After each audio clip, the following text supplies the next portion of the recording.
আমার সাথে যারা 48 জন একাডেমিক লিডার আছেন ওরা সবাই রেগুলার স্টাফ। আমি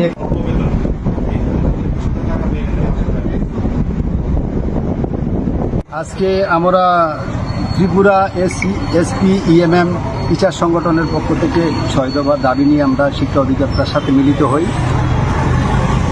আমাদের দাবিগুলোর মধ্যে রয়েছে 129টি যে এসপি ইএমএম মাদ্রাসা রয়েছে সেগুলিকে গ্যারান্টি নেটের আওতায় আনা।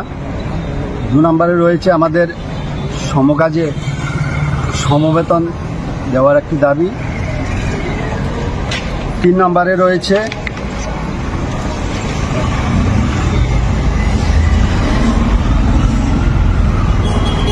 যে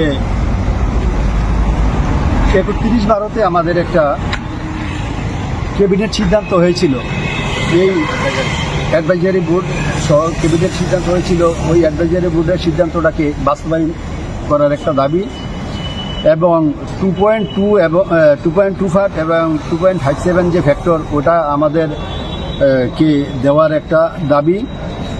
আর আমাদের শিক্ষকদের মধ্যে 32 জন শিক্ষক রয়েছে যারা আপগ্রেডেশন করেছে, যারা গ্রাজুয়েশন থেকে পোস্ট গ্রাজুয়েট হয়েছে, তাদের আপগ্রেডেশন গভর্নমেন্ট তরফ থেকে যাতে ইমিডিয়েট ঘোষণা করা হয় এই দাবিগুলি হ্যাঁ।